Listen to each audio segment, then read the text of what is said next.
You can make a great game, but no one cares about just a great game if no one likes the game. Like, is it a great game? You can ask then for sure, but you can have very clever game design. Let's phrase it like that. You can have a very clever game, very clever game design, but it might just be, for example, way too unintuitive. Might have just be too innovative. And I really believe that there are things as being too innovative, because sometimes people just don't get it. If you have like the coolest hook ever, but no anchor at all, you're basically screwed.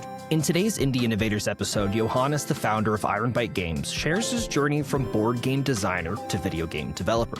Through his conversation with James, we learn about his early influences, the challenges of transitioning to video games, and how the lessons he learned making board games are still relevant for him today.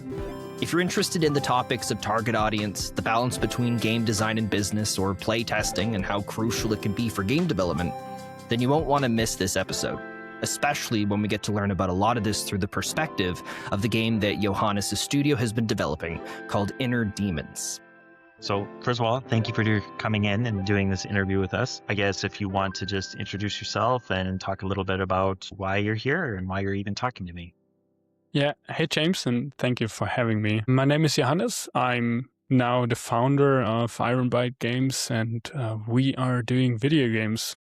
I'm talking especially about video games here, but in my past, I've been doing 9 years of board games. You can see some behind me, which I've done. And yeah, I think I have an interesting perspective on game design in general because of my two perspectives there. Well, I know I'll definitely be asking you some questions about that, but where I'd like to start is actually your kind of like early games career kind of stuff. Mm-hmm. And with that, what drew you to game design? Like what drew you to wanting to work in games? I guess that was my brother's fault, honestly. He was playing all kinds of different games. He was playing video games, he was playing board games, and basically my whole family was always playing to a certain degree. And once we got our own computers, I was just like playing all the time, and not only playing, I was also very eager to change all kinds of things. And whenever any kind of game had an editor, I was just like getting into the editor and showing my brothers the new stuff I've made and just like getting them to play them, and of course with friends. So yeah, I think my family and my brothers were the biggest influences on getting into games in general. Yeah, I'm thinking back of being like 6 years old and already playing GTA 2, which I definitely shouldn't have done. Having older brothers is doing that, yeah. And if they enjoyed it and they play it, yeah, you don't get your little brother away from that game. Like that's just the way it was back then. Yeah. Very, very similar experiences with StarCraft and the editor on that side. Oh, yeah. Yeah, it was with Warcraft. The Warcraft editor. I guess I've never spent more time with any other game than the Warcraft editor. Like that was the whole starting point of like getting a little bit even more professional into game design. So I did a little snooping. I found you on LinkedIn, and so I was kind of like browsing through your history and everything else. And so I saw you graduated from a games program in 2015. Mm-hmm. And like, what were your expectations for where your career was going to go? You just graduated, you now have a game design certificate, diploma, whatever. Yeah. Like, where was your head at? Honestly, I was thinking, I will get a job in like a bigger studio, or at least mid-tier studio, like easily. I will just start an internship or at least a QA or something like that. And I was searching in the southern of Germany and asking around, and then I noticed it's not that many studios as I expected in the video games. And the ones I applied for, honestly, they didn't want me. So the expectations were shattered at a certain point, because I felt like, okay, what is this degree good for if I'm not even getting an internship in any of those studios? And yeah, luckily we've made a card game in our when we studied game design. And luckily, we had a very bad programmer who was not able to make the card game a digital one. So we actually, because the team was mainly game designers, we just thought, what we're going to do? Let's make like an actual card game out of it. And with that card game, I got in contact with different kinds of board game publishers here in Germany as well, because we were basically just trying to find a publisher. It was like not too eager. We felt like, it was just like a shot in the dark. I wasn't expecting to get actually like releasing the game. But it got me into contact with those German publishers, and that got me all started with Hans and Glück, basically. Awesome. So when you started working then with them, were there any kind of lessons that you learned working prior to games that came in handy later? So the reason what I'm asking this is because there's a lot of overlap between other industries, and a lot of people think that when you want to be an indie, like I must know game design, and there's a lot of overlap, but there's a lot of soft skills, and I'm just interested to hear, like, was there things that you found useful that you learned elsewhere? I feel like every type of information is usually interesting in game design. I've noticed that doing all kinds of different board games, and whenever a certain topic came up, I was like getting into it. So I was getting into very weird things with a board game called Planet B, because it was all about weird governments. So I was looking through the news with all kinds of weird laws and stuff like that. So fun fact and trivia was helping there a lot. But I was also getting into Vikings history-wise, and was looking up a lot of there. So honestly, like every kind of history, every kind of arts, every type of medium, you can basically make a game out of everything, or get your perspective on everything. Is it physics? Is it math? Is it biology? I feel like everything is really, really helpful in terms of creative game design. Of course, once you get down to it and like have to do the technical part of it, it's a different story. I feel like they're honestly math and understanding a little bit how statistics and probabilities and stuff like this work is like helping me on a day-to-day basis. Like understanding what it means to draw a card from a deck, stuff like that happens a lot, and understanding that helps. But I really have to say, I feel like every single aspect of information you can basically turn into game, and at one time it might become handy, honestly. So before we go into talking about the publisher a little bit, did you always plan to work in games, or was it just kind of one day you just decided this is what I'm going to do now? No, honestly, I always, well, not always wanted to work in games, because when I was very little, I wanted to build like Legos professionally, but that was that. Once I noticed only very few people do that, I got into creating games very, very fast. As I mentioned, I was basically working on editors since I was quite small. And once I figured out that people actually do this for a living and not just only do it as a hobby, I was, at least at the age of 16 or 17, I already knew, okay, I will make games. I want to make games. I don't know how and what kind of games, but I want to make games. Awesome. So, and I'm gonna butcher the name here, I'm sure. But the Hans and Glück Verlag, is that close Hans enough? and Glück, yes. Oh, okay, I'll take it. Yeah. So, can you talk a little bit about like your initial role there? Yeah, Like definitely. where did you start? Because I saw that you have a fair bit of experience, time spent with the publisher. Yeah. So Hans im Glück was basically my first real job, and I got there as an internship at the beginning, and very fast I became like a full member of the team. My colleague at that time, who was like the main game developer, game designer, whatever, actually left in my internship, and there was a place to be filled. And yeah, he teach me for like 4 or 5 months how he's doing things, what he's doing. So I was lucky, and it was the next best choice. So they didn't have to search for someone new, and like they just had a new guy sitting there. He was still very young and still very motivated. I got into that. Very nice. And how long was the internship? It was planned to be 6 months, but I didn't get to the end of the 6 months. It was just like at 5 months, I think I was already offered a full-time contract there, if I remembered correctly. It's really already like 10 years ago, honestly. Yeah. And then goes fast. Yeah, time goes fast. Yeah. And then we started on developing games. I was the editor and developer for those games. I was responsible for all the prototypes. Every game that got into the publisher's hand at least to a certain degree went through my hands and through my mails at least.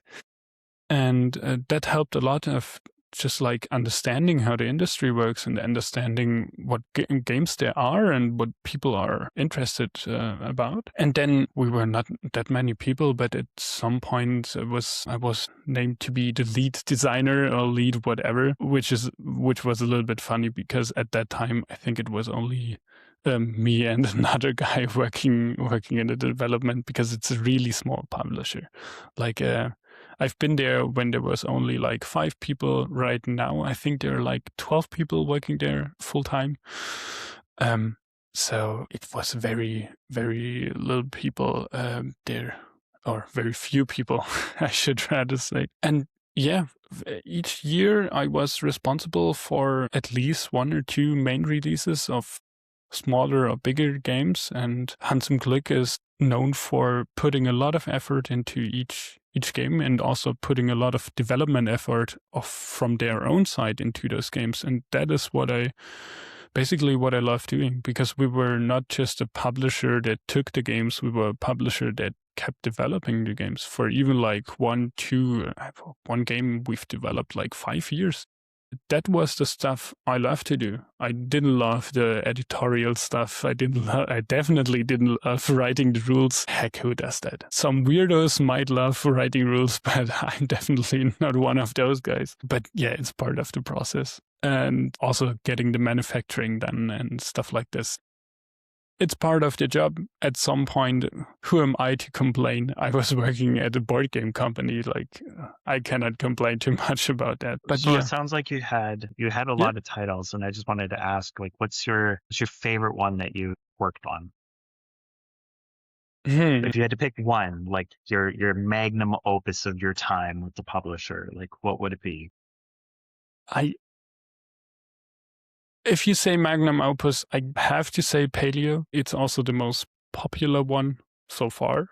Maybe the Cardia, which was finished in development before I left and is now released, might overcome Paleo. I'm not sure about that. We will see about it.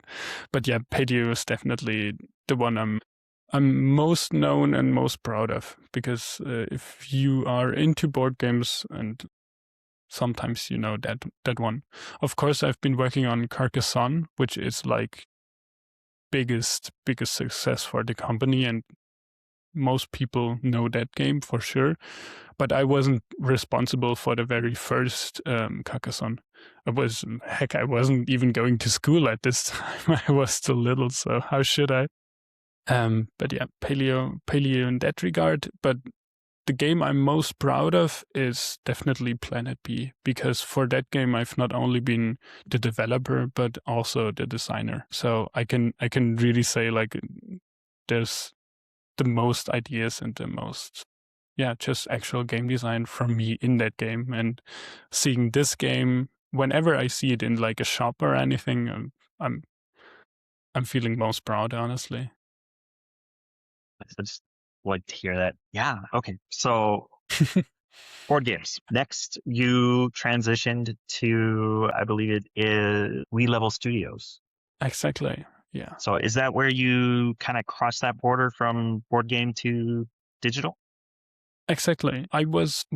As I explained, I was always into video games, and it was actually, I hoped getting into video games, but I didn't. Then I took a short detour of 9 years in board games, and then I felt like I really want to start something different and learn more things as well. And why not getting into video games like I planned to do? So then I was basically looking around again here in Munich and searching for new opportunities. And then WeLevel showed up. It was a company I've never heard of before. It was or is still not a rather small game, or not game, but rather small studio, and they were working on a very ambitious project, and it sounded so interesting, and they were like super interested in having a game designer finally to empathize on the things they actually wanted to do. They were a very tech heavy company, so they have crazy knowledge there, but they wanted to bring a game designer into the game and into the studio and get this to work and make an actual game out of it. And I felt tie it like all together, kind of. Yeah, and I felt like it was the perfect playground for me. It sounded like the perfect opportunity I really had to take, and I felt like if I don't take it now, I will look back once they release the game and regret that decision. I was sure I would do that, so I had to get into that. And that was my transition from board games to video games, basically. Nice. Well, it's nice to hear such a passionate shift, for sure. Yeah. Let's see. Which question you want to ask now? It's always tough. So with that, I guess you transitioned from board games to digital games, and now you've launched Ironbite Games. How much of a seed, I guess is the word I'm looking for, was planted from working at those other studios? Like what really pushed you to be like, now's the time, right? Now's the time to do not just my own game, but like my own studio. I feel like I've basically always wanted to pursue my own ideas. So that's also a reason why I made Planet B back in the days, because I love just also not only developing on someone else's idea, but also like figuring stuff out on my own, like getting my own ideas like onto the table or into the computer. I really didn't care too much about the medium. I just love watching people play my stuff and having a good time. Like that's the best feeling in the world for me, and that's what I always try to reproduce. So I was sure at some point I will do that step. I wasn't just sure or eager enough to pursue that, honestly. At some point when I decided I want to go into video games, I honestly wasn't brave enough to do it right away and be like, yeah, of course, I just quit my job and start my own company like a complete maniac.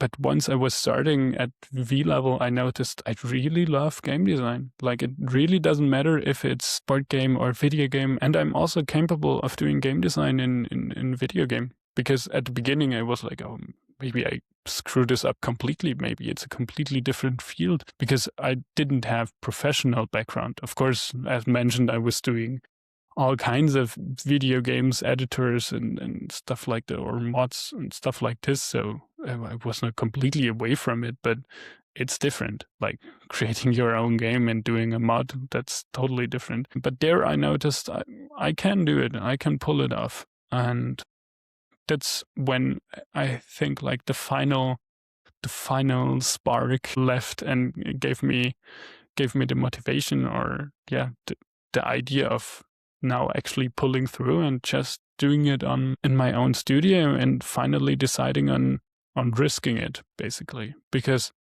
I'm now at the point in my life where I have a lot of experience, but I'm still able to risk it.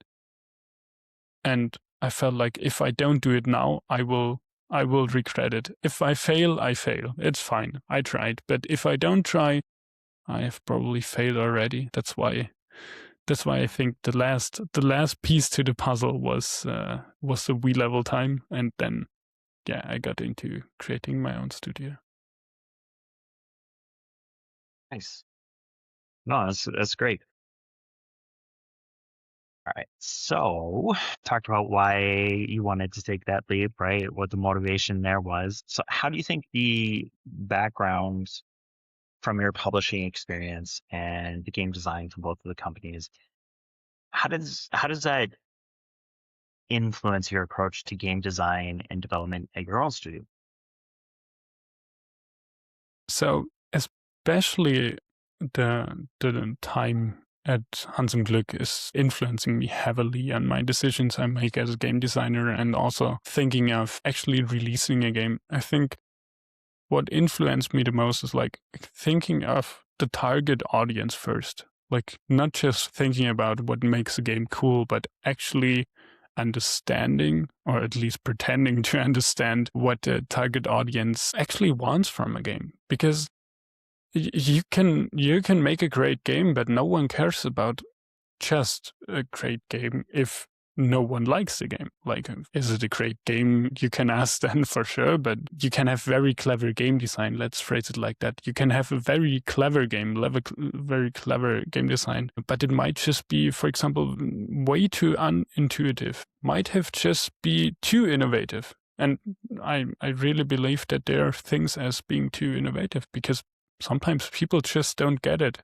If you have like the coolest hook ever, but no anchor at all, you're basically screwed. And that's what I learned a lot from publishing board games as well, because it's very similar there, especially at the beginning when developing the board games there. I always felt like I have to innovate on basically everything. I cannot do it the way other games have done it before. I'm a game designer, of course. I'm there to invent new things. No, you're not. No, just you're there to make the game fun. That's your goal.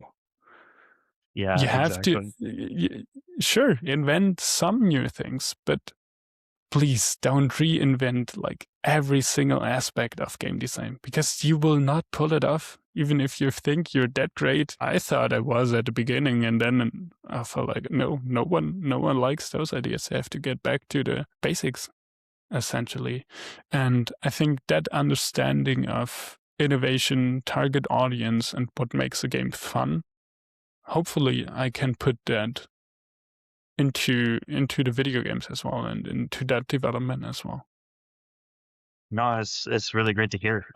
Especially from my end, right? Like I have that background in game triage and just trying to steer projects back on track. And I find that's what a lot of independent developers teams really struggle with, is understanding the target, right? You can't just make a game, build it up, and here's my finished thing. Like you have to send it somewhere. And if you don't have that target, you just lost until hopefully it works, or you just burn out. So no, it's really good to hear. Exactly. I'm glad you share the same perspective.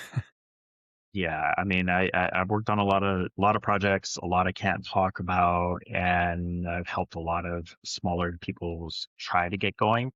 And yeah, it's something I've seen across the board, from really big titles to mom and pop who are learning game development in their 50s, and they're just like, I have nothing better to do, and I've always liked games, so I'm just going to do this now. And yeah, it's just consistent across the board. Crazy, yeah. But yeah, anyways, no, I'm super happy to hear that. That's great. And yeah, so a lot of new founders that I've talked to right now, and I'm talking about some of these other teams, they talk about how overwhelming it is, like especially coming from my own experience making that transition to studio owner, right? The overwhelming it is to have to balance the needs of the studio versus the needs of the project, right? Because not only are you a designer or a developer now, you are also a business owner. You have to think about all those business things that you didn't necessarily have to think about when you were just a developer. Like, how have you found that shift? Like, how do you balance it? Yeah, some days better, some days worse, honestly. Like some days I noticed that I'm not spending anything on the actual game and feel a little bit frustrated about it because, as I mentioned, I'm really passionate about game design. I'm really not passionate about all the other things. So whenever I don't get to spend time on like actual game designing the project, I feel like I'm wasting time sometimes, which is a really bad mindset because it is part of founding a company. And of course, you have to do other stuff as well. But currently, we also, we didn't scale up this studio at the beginning. So it's not like we have dozens of employees we have to take care of or stuff like this. So especially at the beginning, it took some time to get it off the ground in terms of bureaucracy here in Germany. It just took a while to get all the papers signed, basically, and do all this kind of stuff and have all the tax parts, which really helps, by the way, to have a co-founder. In my case, the co-founder is Flo, who is also working as a programmer, and he is taking care of a lot of things as well. So if it is getting too overwhelming, I can just give him a little bit more to do, and maybe he's doing less programming then, but it really helps with having someone else having your back, essentially. And also, side note, it helps that his game is his dad is into taxes, so we have always one guy we can talk about and ask if we have any tax thingies to talk about, which is always very demanding and always feels like, okay, you're one step closer to prison if you fuck that up, honestly. So it is a peace of mind to have him and his dad and all of his background. That's really helpful. And other than that, honestly, it's not too bad right now at the beginning with all the overhead and all the project work. So we can spend a lot of time just developing, just fooling around, basically, and just getting all kinds of different ideas and discussing those and brainstorming. So luckily, I do not have to spend too much time right now on the actual company, but can spend a lot of time on the games. Hopefully, if we grow, that might change, and then we have to talk about that question again. But I always hope that I can manage to at least have 50% of the day to at least spend on the project and nothing else. And hopefully in those 50%, I got at least 50% to work on game design. Some days you're just looking at code and hopefully figuring out some weird shaders, but most of the time I can work on, just figuring out how the game will actually work. You said it's a bad mindset to think that if you are not being productive on the game, that it's not progressing you, right? There's no, it's not fruitful. And I really like that. That's another thing I see a lot, especially from first-time founders, right? They come from the development side, and all of their metrics throughout their career, even online, just trying to figure out am I doing this correct? And they're searching up information. It's always about milestones and are you pushing the product and are you doing this and are 80% of your day working on whatever you want to work on? Everything else is noise, and sometimes the noise needs to get done, and it's not a bad thing. It's actually better because you don't want to be in the position where the game is done and then you have no support for how to get it out there. Exactly. And the analogy I always tell people, right, when I'm consulting, is that it's a tree, right? Your game is the fruit. You need to know the target and where to point the plant to grow. Yeah. But if you don't have a strong foundation, a strong trunk, your fruit's just going to fall off and it's not going to hit the target anyway. But that makes a lot of sense. It's great. And I hope more people hear that and are okay, this is okay. It's okay to not do game today because I had to do taxes, or God forbid, any of the stuff to do with corporation and filing and, Well, we're creating a company here, not just creating a game. If you want to just create games, do it as a hobby. No harm in that, but if you want to make a living out of it, it has a company side to it. And if you really hate doing that, like I said, I'm not passionate about it, which is true, but I don't hate doing it. I think there's also is interesting parts to it, which is sometimes similar to a game. There are certain rules and you try to understand them. And if you don't understand them, sometimes you get punished, but you should try to understand them or at least break them properly. Yeah. Or hopefully ask forgiveness and figure it out after. Yeah. But not too much. No. Just kidding there. Yeah. Okay. So on the topic of business, and that's not the focus, what you said, I am curious, was there anything that you found having to do the business that you're unexpectedly interested in, right? And you kind of touched on it where you're like, oh, it's kind of like games. It's got its own rules and ways to do things that you learn and adopt. But for you specifically, is there something there that you're handling on the business side where you're just like, I'm actually enjoying this and I did not think I would? I think most of those things I've been doing to a certain degree at Handsome Glück as well, because I was managing not only the projects there, but I was also talking to partners, employees, like all this kind of stuff. So that helped me a lot in the current state we are with the company. So there's only very few things where it was like, okay, I've literally never done this before. And one of those things is like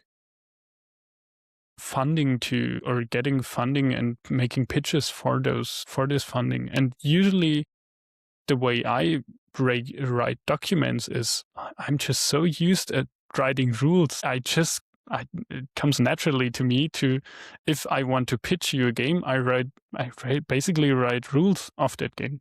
But that's not how pitching should work.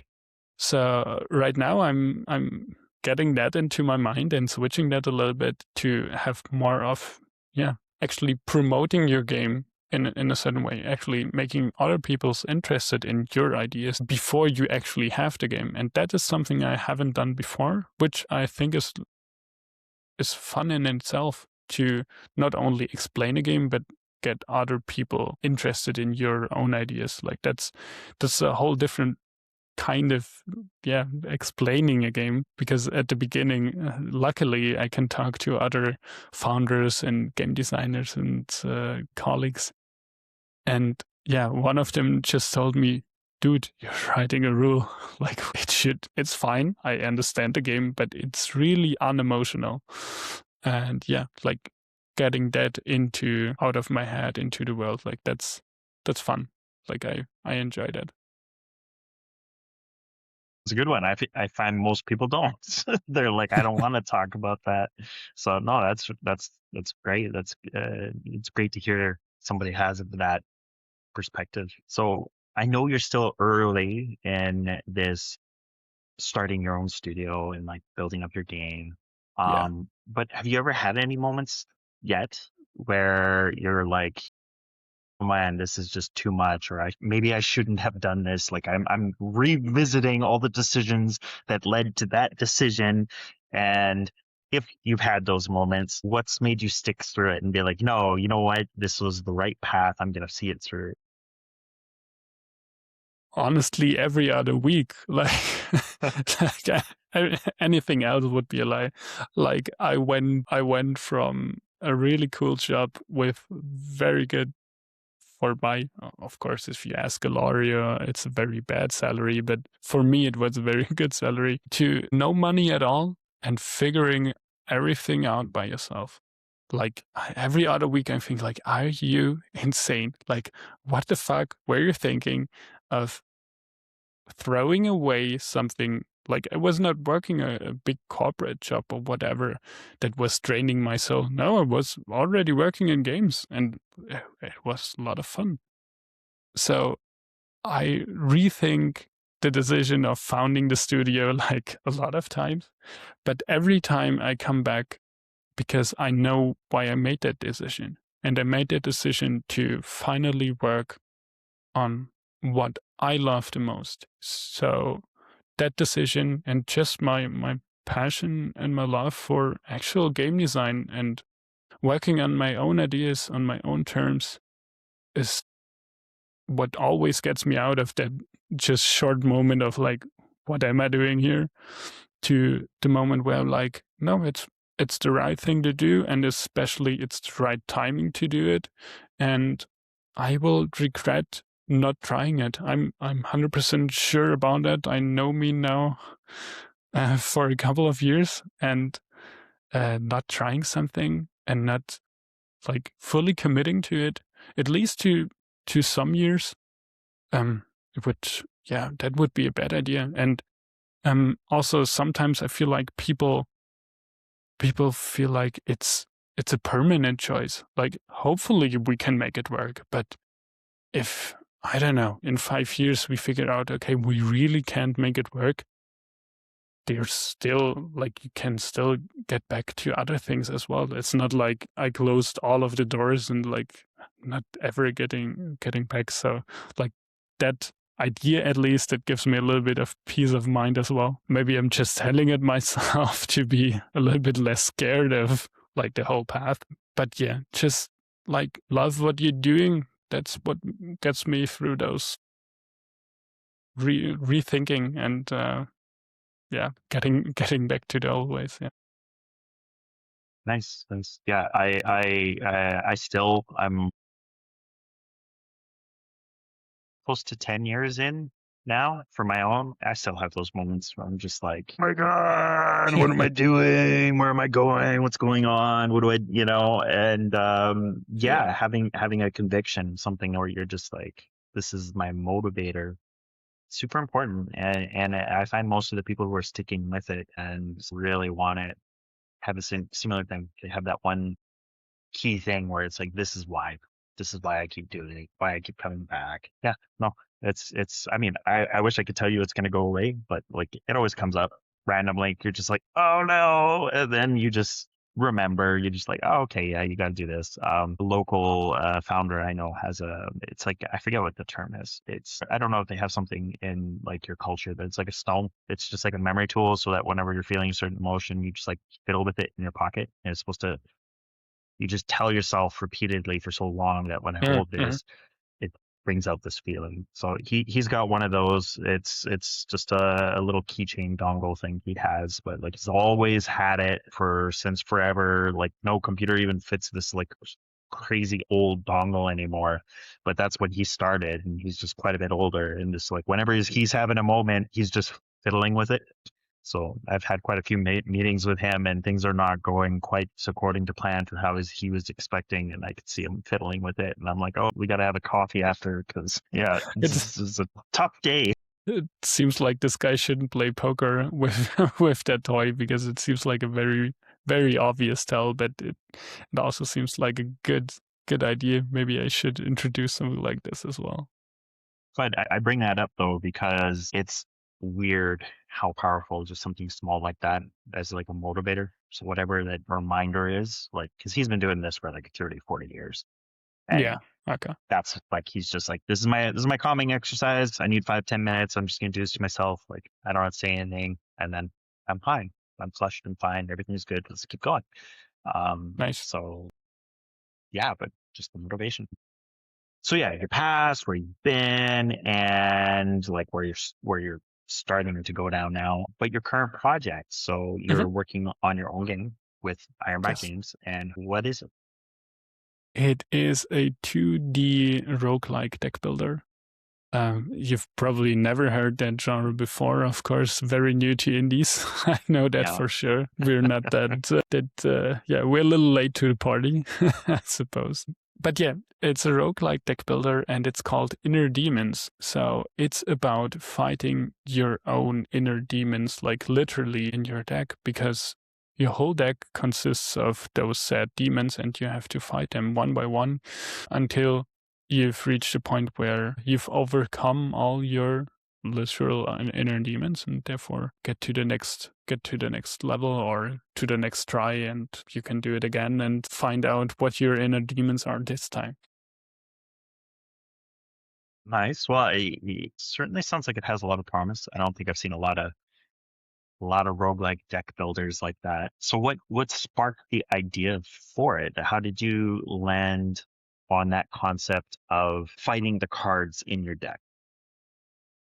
So we were basically at the beginning of the studio, we were thinking about what the general direction of the whole studio would actually be. So we were not only thinking about one project, we were thinking about like basically our own identity and goal. And we decided that we should bring our strength of what we have into the studios and the games as well, which is from my side big understanding and experience in board games. So we were quite sure about that. We do not want to do like action FPS multiplayer shooters.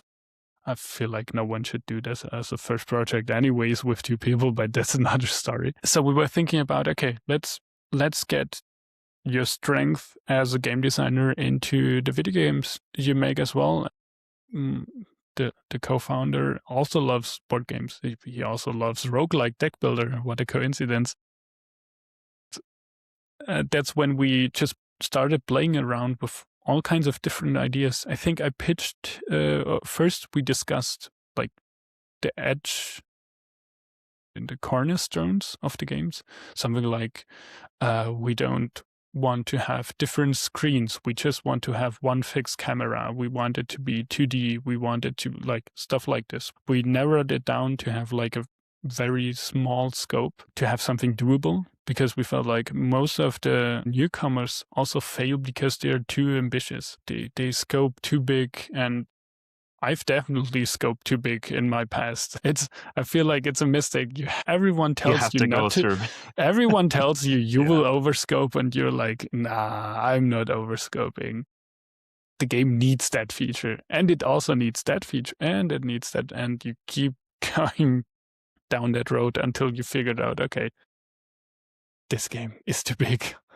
I need to start something new. So we wanted to get that out of the way because, as I said, I've done those mistakes before. So hopefully, and I will do them again, but hopefully to a less bigger degree.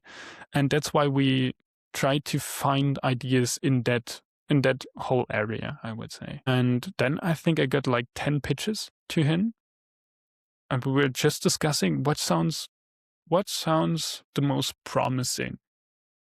What sounds like which one of those 10 pitches did you even remember? I think that was one of my first questions. Like, which one was actually sticking to you? Which one were like, yeah, okay, next one, keep it going. And when like 2 or 3 of those, and one of them was Inner Demons. And we got to the idea of Inner Demons, which was basically, okay, let's think about deck builders. We actually thought, like, what systems do we have there that could be broken, like, and twisted and doing different things to it? So at some point we were thinking about, the enemy.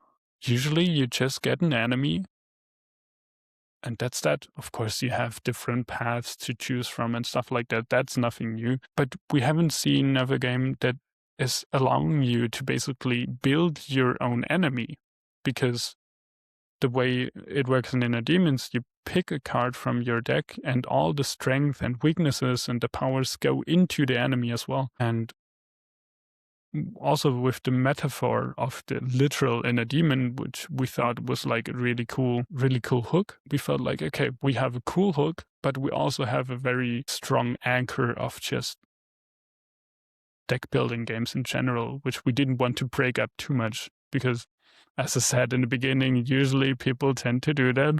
And that's why we stick to that idea. And we felt like scope is doable, hook is cool, we like the story, we love the theme. Let's get into it. Awesome. Okay, well, you just answered like two or three questions I was about to ask, but Oh, sorry. no, that was I get great. That was carried. awesome. Once I get to talk about my games, I get carried away. I'm sorry. No, please. This is the place to talk. And if you've seen any of the other stuff, you know I like to ramble. So this is good practice for me to not talk. Yeah, okay. So then let me think about a way to ask this. Doing a deck builder, right? It's a very, very board game, tabletop genre to begin with. Yes. What has been your biggest challenge so far translating that to the 2D? Now, I heard you say some technical things around like a fixed camera, minimized UI in Windows. A lot of that I know will help minimize a lot of the scope issues that come up. Yeah. But I am curious, what's has been something that's been surprisingly challenging, making that push into this like different presentation of the deck building, I guess is what I'm trying to say. I guess it's just our overall struggles with good feedback, honestly, because I'm just so used of getting getting a game onto the table, explaining you the rules, you play it, and the feedback is you understanding stuff or you picking up stuff and yeah, those things. But now when we are doing the deck builder as a video game, we have to think of like all kinds of different animation, VFX, sound, like all those things play together, and they not only play together to have like we feel like the biggest challenge there is not it's not just about okay, it's getting more interesting or it's getting more polished, but we really think like we need to have those for in order to people to get to understand what is actually the game about. So for example, I've talked about you pick a card from your deck and it becomes the enemy. But if you do not have any animation about a card flying into the screen from your deck, the card just comes out of nowhere. And those are the things I really didn't expect to be that much work and also that influential on the game design itself. I just felt like, okay, once we get the system done, we get to the polishing, and then we add all those kinds of animation and feedback and stuff like this. No, I was so wrong. Like I have at least to a certain degree, it doesn't have to be super beautiful at the moment, but you really have to show people where things are coming from, where they're going, why are those things doing what they are doing. And if you don't get that idea across the screen, people will not be intrigued of what they're doing because they don't understand what they're doing. Once you get to that point, people just don't care. And you definitely want them to care about your game. So yeah, that's very challenging, and that got me at least to a certain degree off guard, honestly. Yeah, that early user experience comes into play very quickly, very quickly. Yes. And yeah, I share that a lot too. A lot of people think that the transition to like polish is something that comes later, and no, it comes very, very quick, very quick. And Yes. if, like you said, if you're not on it and making sure that it's clear early, it's hard to test. It really is. Having done a fair bit of QA and like UX stuff like that, reading like reviews of people's like recording them playing and everything else, and you see it so clearly right away, especially as like a third party, like somebody outside of the team that's building it, and they're like, "Oh yeah, here's all the stuff," and then they're like, "That makes so much sense now. Like we could see it actually happen, and now we know what it is." And it's like, "Yep, yeah." So sorry, like you spent way too much time doing this part when you could have just had a little like want to move from this location in the screen to this location, and just doing that little hacky fix would have Yeah. saved a lot of time. Yeah, it's a hard lesson to learn, I think, for a lot of people coming into a new genre of any kind, really. I've known some people who've had a decade of experience in one genre want to switch to their dream game that they want to build, and they're just like thrown for a loop every time. It's very consistent, that response. Yeah. I feel like it's not necessarily deck builders. It's just games by themselves. Like as you said, it's just way more influential on the game. And I honestly didn't expect that so many of the game design decisions we make and have iterations and playtesters about it were just like, as you said, maybe just the animation fixes that. Maybe it's not. Maybe not the core is the problem. Maybe just the presentation is the problem. And like that makes it so much harder to understand. Is the game, or is that part of the game, is that feature cool or not cool, not fun? Or is it just, like, as you said, maybe it's just moving that one piece there and then there instead of just creating it at that spot. Maybe the answer Feedback is systems. that simple. Feedback systems are fun and terrible at the same time. Yeah, absolutely. All right. So seeing as how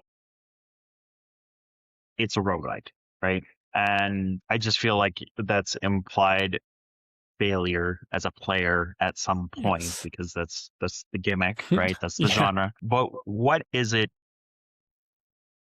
about Inner Demons that keeps that, like, what kicks that that desire to come back and keep playing? Like, what's the loop there? Why do I want to fail and just not stop?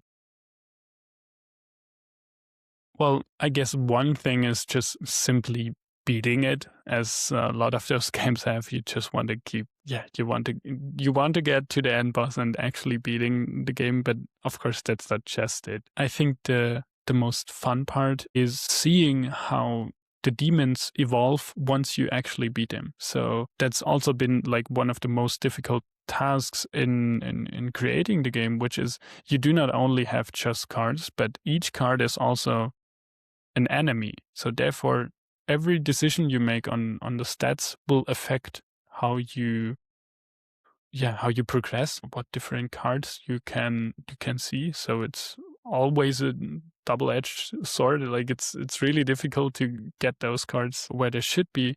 But I also think like that's the most interesting part about the game and the most interesting part of getting back to it again, because at the next run, you're like, oh, what happens if I fight against, I don't know, a greed goblin? And maybe the greed goblin now becomes a generous goblin.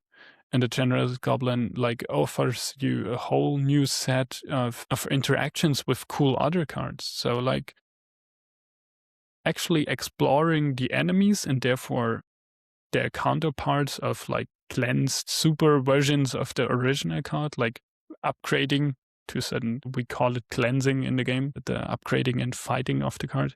Like that's, I think, the most intriguing part of it, because each game you just encounter a new enemy and that new enemy becomes a new card, and that's just super cool. Yeah, it's really fascinating. I'm having the background, right, like that we kind of do. I find a lot of times I will phase out of a lot of games once I've figured out mechanics, like from a player's perspective. Once I'm like, okay, I understand this now. It doesn't matter how many more hours I put into it. I'm never gonna really get more than this. So I'm guilty of thousands of Steam games, and I've only ever beat like a handful just because of that reason, right? I get so that. that's super intriguing, because it's like, it potentially, it doesn't matter how long I play, there's not going to be a meta, there's not going to be a system, there's not going to be a specific way to play. And I think that hits the genre like on the head. I think roguelike players are going to really like that for sure. Yeah, I agree. Can you talk a little bit about the art style? Like, it's still early, but did you have an art style in mind for an atmosphere? Like, is there going to be haunting music playing? Yeah, we are currently like, it seems like we're getting a super talented artist into the team who is just as crazy about just creating stuff as we are. He's just like super intrigued by the idea and just like really getting into it. So I'm really looking forward to work closer on the whole art style, which we at the current point we cannot show that much because we're still at the phase where it's just like fooling around, and he's just like just drawing. He's just drawing and getting stuff out there, and we still have to figure that out. But the general vibe of the game, which we decided very early on, is not being too serious about the whole setting and about the whole theme. So I would say the vibe is similar to a Don't Starve, a vibe where you compare scariness to cuteness and seriousness. Like it's not a childish game, but it's definitely not a horror game. Like we definitely wanted to stay away from being too serious, because if you take this topic and you make it too serious, it gets very weird and off-putting at a certain point, because you will also play those cards and play those inner demons, and therefore we felt like it's more fun if the demons are also fun by themselves and just like fun to look at.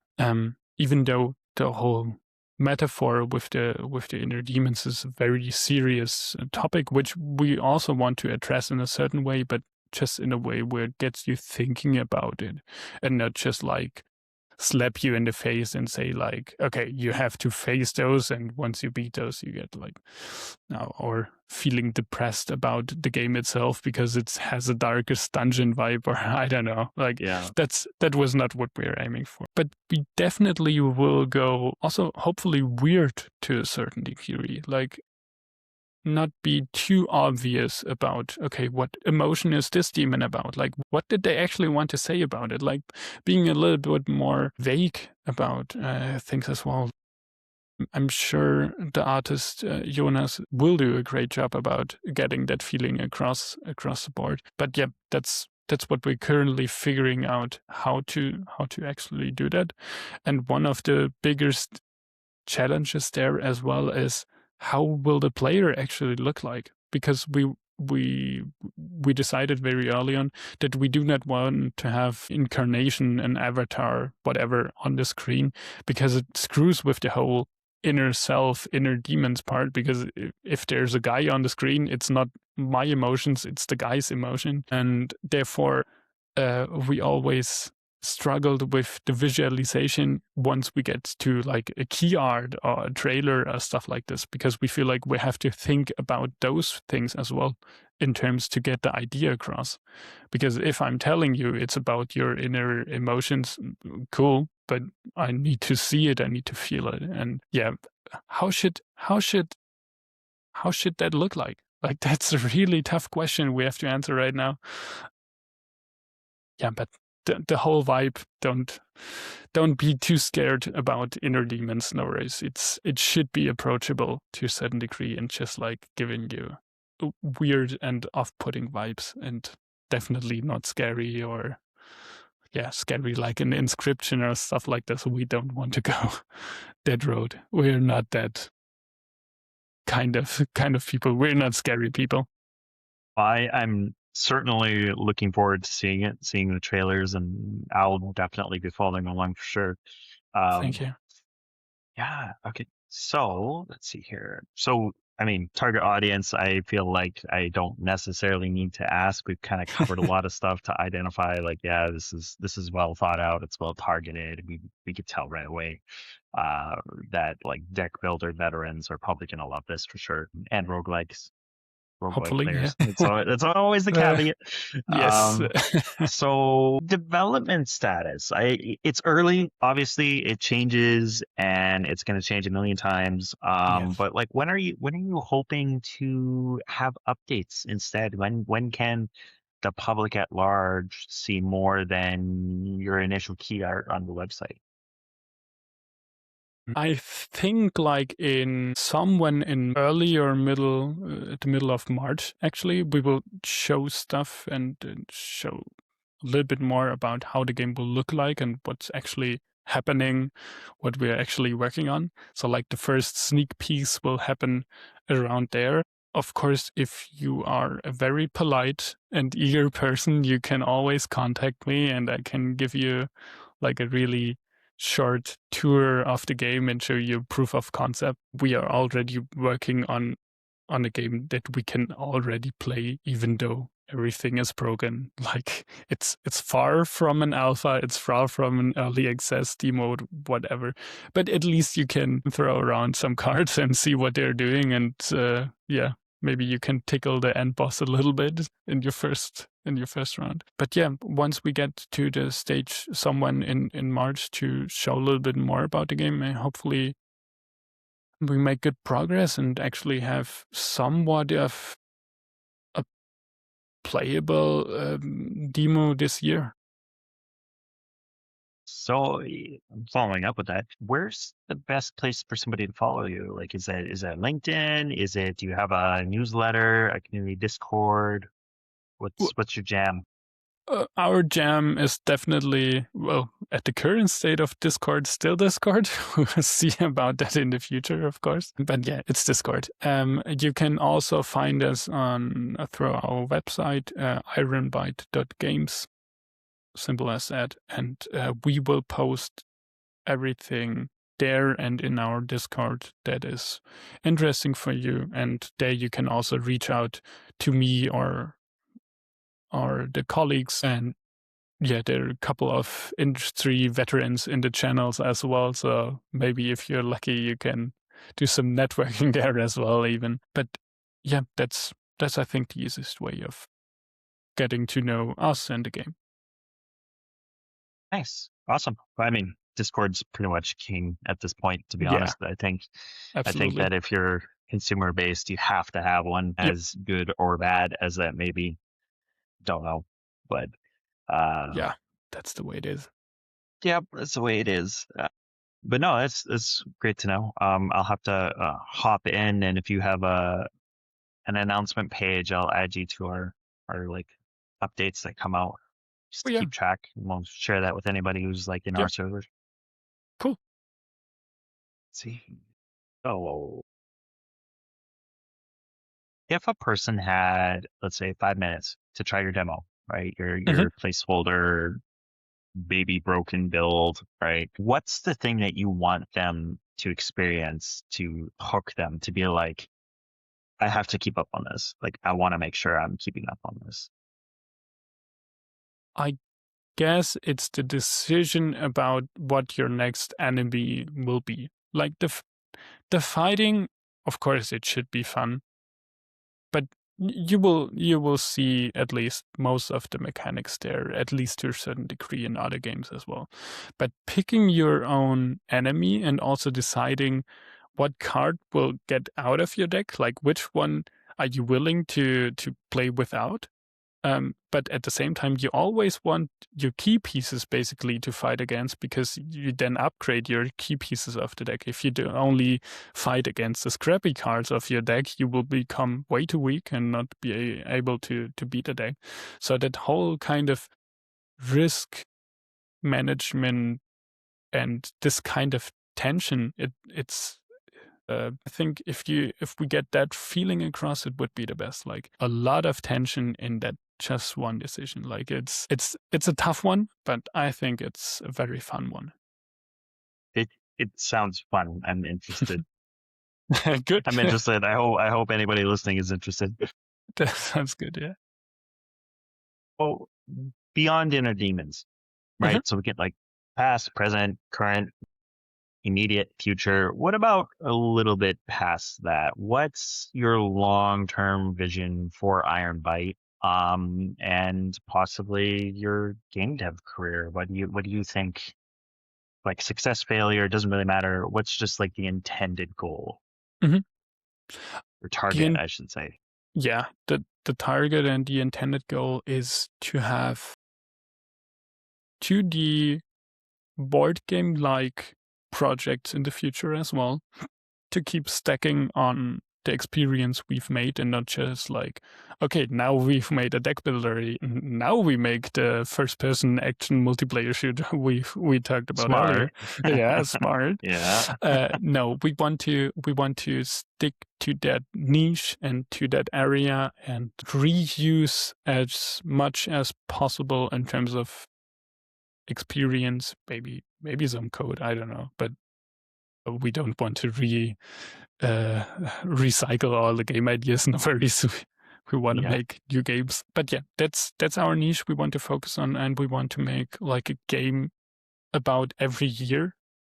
Maybe if at a certain point we get more experience, maybe even shorter.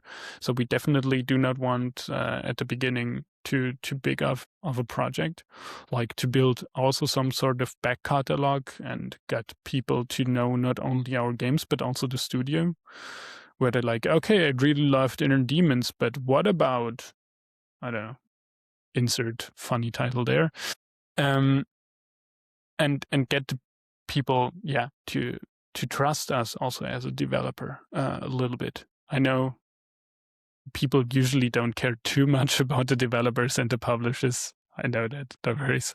But some of you out there do that, and that's our main goal there. And I feel like my personal ultimate goal is someday I want to work on some kind of hybrid game, like actually bringing the two worlds together of board game and video game, like having a game that is actually about both at the same time. Like that would be the ultimate goal. And like, but that's a personal goal. I haven't discussed that too much with my co-founder. Maybe he tells me to shut up right now. I don't know. But yeah, that's the midterm goal, is just like having new games in that niche. Hopefully Stable consistency. Stable consistency. Exactly that. Yes. Amazing. Okay. Well, this has all been amazing and great. I kind of want to end off here with talking to the new crowd, right? Like the new developers, the guys who are coming in after us, guys, gals, whoever, right? From everything you've experienced so far and like currently, what's some advice you would give someone who has like a creative background and they're thinking about getting into games? Well, don't do it for the money. Just do it if you love what you're doing. If you're saying they're thinking about getting into games, like you don't have to be or get exploited. That's not what I mean. But you have to have some passion, not only about playing games, because I've seen a lot of people that just love playing games, and then they think like because they love playing games, they also love creating games, which I think is an issue. And at the same time, I feel like it's so easy to test if you actually like to make games. And by saying that, I'm not saying making a game itself is easy. Like that's super hard, obviously. And also getting into programming and stuff like this might be a challenge for lots of people, especially if you just want to be an artist. Like some of them are like, what do I care about programming? But I'm sure you will find a way of just trying stuff out and seeing if you like creating stuff and people criticizing your work all the time. And you have to get ready for people not liking your stuff. And for some people, they take that personally because they just created their baby and they show someone else their baby and they're like, you have an ugly baby. Yeah, what you gonna do about that one? Yeah. It comes after the father. I don't know. It's the way it is. But what I'm trying to say there is get into creating games and playtesting as early as you can. And from my perspective on board games, I can tell you creating a board game is super easy. The only thing you need is usually a deck of playing cards. That's it. Go start and create a game just out of playing cards and play it with your friends and see what they like about it, what they dislike about it, and then iterate on it. And if you've done that cycle 1, 2, 3 times, then you should know if you like creating games. And if you, as I said, if you're just an artist and you don't care about game design and don't care about programming, then create your own playing card decks with your illustrations, for example. Like, do people enjoy playing with those cards and looking at your art while playing the game? Like, it's that simple, I think. Like, just get your stuff into the hands of people and see if you like the whole process. And hell yeah, if you're a programmer, do a game jam. I don't know. There's a couple of things you can do if you're a programmer. But same thing there. I think just get playtesting, get used to playtesting, get used to getting other people's opinions, and see how you can work with that. And I think what also helped me a lot is like understanding how people give feedback. Like 99% of the time, if people give feedback about something they don't like or like, they are right. 99% of the time, they say a suggestion, what you should do about it and how you should change it. They are wrong about the idea. Or because you usually know the game better than they do. But if they don't like something, trust them, they're most likely always right. They have a reason to not like it, and listen to them closely. That's, I think, my biggest advice, Great advice, especially with the critique side, for sure. I feel like the community of gamers are very passionate and they're very online, like vocal online. And yeah, you certainly need to have a bit of a thick skin because there's going to be people who show up and they have nothing nice to say. It's not even just critique either, right? Like they just have, some people just want to come ruin your day and just be like, hey, you suck, go die. And then you're like, okay, next. Yeah. And, sometimes that happens, But I feel like if you played enough of Dota or League of Legends, you at least get used to this kind of hate. I feel like it helps a little bit at least. For sure. And I think you mentioned game jams, and I think it goes hand in hand with that as well, is the amount of game jam projects that I've seen, and I'm trying to help them get feedback. And my feedback, I get a lot of backlash publicly in various communities, because I'll tell people, just post it on like the games subreddit, go to a big massive community of mixed people and just drop it there. And everybody's up in rage, don't do that, and like, oh, you're just gonna get yelled at, and like, you're a terrible developer, and like, what do you know? And I mean, I'm there anonymously a lot of times, so nobody knows me, but I'm like, this is the only way you're actually going to get quality feedback with a bit of market penetration. Everything else, especially in the game jam scene, because it's their baby, right? They work crazy hard over a weekend. They don't want anybody to say it's bad. Absolutely. And so they'll only share it to another developer who has the exact same kind of mindset. And then all you're doing is creating a little well for yourself of feel goods. And then you're not going to get hired. You're not going to get good reviews, and you're not going to improve because you were too scared to put it out there and have somebody say, hey, this game's really bad. I don't like this. And like you said, they're allowed to feel that. And there's something valid there. If they felt the need to say something negative about your game, 100%, there's something there. They're probably not right with, like you said, their suggested fix. Yeah, usually they're not. No, but the fact that there was something that they noticed or that they felt is wrong is huge. So no, I really like that. I like hearing that. It's great to hear that somebody else say something similar. Yeah, I totally agree with your point. Just get it out there. People are going to be nice and mean at the same time later on anyway. So yeah, you have to be at least, or have to build up a confidence as well, and at saying at some point people will criticize your game, even if most of people will love it. For example, like if you have a really great game, there will still people be out there that say it's the most garbage game ever. And you have to also build up your confidence and be like, okay, you do you, play something else. I don't mind. If you have valid feedback, cool. I might improve the game or not.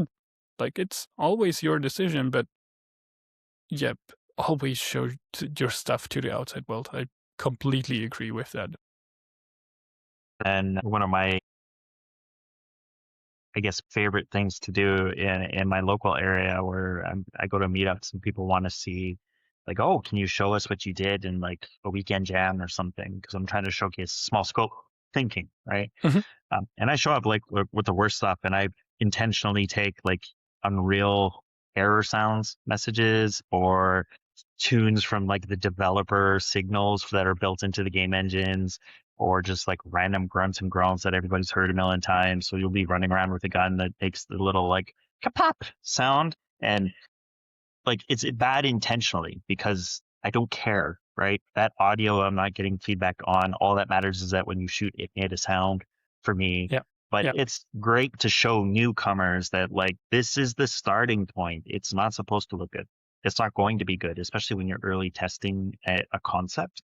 Just get it Yes. out there and just like pay attention to what somebody is saying, right? If they have a question for you, what are they questioning? What are they asking you about? 9 times out of 10, it's about stuff you didn't think about, especially at those early days. And the only reason they asking is because you didn't mask it with something that looked pretty. So it's a good approach. It's a good way to do it. Yeah. I always get weird Absolutely. looks though. They're like, you're a developer of how long? And this is what you're showing people. And I'm like, yeah, but I'm still a developer. Like, this isn't definitive of career. It's just Mm. this project right now. Yeah, and you're confident enough that you can make it look pretty or make it working or whatever. That's not what you're focusing on. It's different if you were like 1 week before the release and you have like that kapause on and people would be like asking, like, that's a valid question, like, what are you doing there? But if that's not the state, like, I don't really want to show you how bad my prototypes, also back in the day, looked like when I made board games. Like, they're really scrappy. I just write stuff with markers on top of other stuff I already marked on. Like, it looked like a child's drawing. Like most of the games did. But you have to have that vision of thinking about, okay, this is the part I'm testing right now. This is the part where I want to go. I don't care about if it's ugly or if that feature is not working or whatever. But is the core principle working? Is it fun? Like, is what I'm trying to do, will I achieve that? And there's if someone finds a way of doing it other than playtesting, I'm all ears for that because it would save tons of time. Or Yes, it would. if anyone is out there building a game in their heads and like planning it out perfectly and without iterating, making the perfect game, if you're out there, call me. Like, I want to know how you're doing it, but I've never seen anyone building a successful and cool and fun game without playtesting and iterating. I know always everyone keeps saying that. It is true. Yeah, there's a reason everyone says it. Yeah. Yeah. Yeah. Has your perspective on games changed since you started making them? Yes, definitely. For better or for worse? It's just different. I get a little bit more nitpicky at certain things, so I guess I'm enjoying games most of the times a little bit less because I'm a little bit more analytical about it. It might be in terms of how they did the feedback, how they, I don't know, created some icons where it's just like, why did you do it like this? Like asking questions like this. But some games I can even appreciate a little bit more because I feel like I can understand the whole effort behind it. So I feel like, for example, Baldur's Gate, which I've played recently, I appreciate so much of it because I also feel like that's so much work. Like, what the fuck? How did you do that? And I'm just like Yeah. sitting there And like, just like, it's a cool game and I love it and it's fun. But I'm also thinking about the poor people that had to put like that much work into like all those different cutscenes and whatnot. And just like there and like, it's astonishing what you did there. Crazy. So I feel like I get some more appreciation for difficult stuff and a little bit trying to analyze a little bit more. So like the on the surface, I'm a little bit more picky and critical. And instead of, it might happen to me that I do that even on games I like, instead of just playing it. Like sometimes you just play a game, like stop analyzing, shut your brain off. I don't know, just enjoy the moment. Like why are you sitting there and think like in this cutscene, which is super emotional, you're like, did I see some clipping there? Like, who the hell Yeah. cares? Like, just shut up, enjoy the moment. Yeah, I certainly find my personal wind down games, right? The games where I'm just like, I need to shut off and Mhm. just like play, are usually just some of the more simple games where it's just a smooth, consistent loop. It's fun, it's repeatable, it's nothing complicated, and I can just shut off and enjoy it. And then it's done, and then that's great. And then, because like you said, anything more or less really stands out. And Yeah, yeah, you're just like, okay, I can't, or I'm going to spend forever looking at this like section of a wall with this particle effect being like, either out of appreciation or out of just annoyance, just being like, yeah, that's such a fix. And then for me, for the production background, I'm never really thinking about, oh, like that artist didn't do that. I'm always thinking like, what were the reasons and the steps and the pipeline and the testing and the yeah, business exactly. that Yeah, led to that artist being in a position where they're just like, just go, I can't, just go. yes. So Usually I feel like the answer to that is quite simple, and it's time or money, time, like time or same, money. same. But yeah, that's the same with me. Like just asking, why did you make that decision? And sometimes in game design, especially for art, sometimes it's just like, there's a better and a worse way of doing it. For game design, sometimes it's not that simple. And there I'm thinking about, I stupid or are they stupid? Either of us, like one has to Yeah. be stupid. I'm not sure who it is, but one has to be to make that decision. Yeah. Okay. So I got one last one. Is there anything that you thought you needed to succeed that turned out you didn't, or that something that you put a lot of effort into like cultivating? Maybe it's a mindset or a skill or something that just turned out to be completely irrelevant and you didn't need it after. Yeah. I think at the beginning of the whole game design journey, I felt like I need to be able to calculate what will happen. Like calculate the odds, calculate the strength of some things in order to actually properly balance them and stuff like that. Like do all this complicated math and figuring out why things are the way they are. And that didn't matter at all, because at the end, it's not, at least for the games I was making, because there are some esport heavy multiplayer games where you have to get into those numbers. I have no idea about those, so I just ignore them for now, because I'm sure you have to do that there. But I never ever calculated, for example, balancing strength. Again, I did that for some games, and then I noticed people don't care if the numbers are correct. People kept asking, "Oh, but this card is too strong, or this feature is too weak, or whatever," and I'm like, mathematically, it's correct. They don't care. They care if it feels right.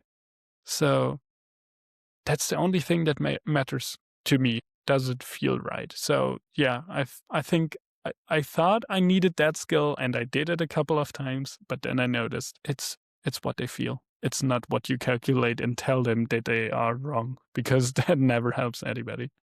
Well, that wraps up all my questions. Is there anything that you want to mention? Anything you want to talk about? Just as a last like closing. Just just a very, very big thank you for having me here and preparing all those questions, being late up at night. For me, it's early in the morning, so I'm good to go. So thank you very much for all your effort and being so kind of inviting completely new indie studios to your podcast. And if anyone out there wants to have a chat or have some suggestions or how do you get into the board game market or whatever, um, I would be eager to return the favor and help you guys out a little bit where I can. So ask me on Discord, on LinkedIn, whatever. Just I want to help the same way you help the indie scene. I want to do the same for anybody else out there as well. Awesome. Paying it forward. Love it.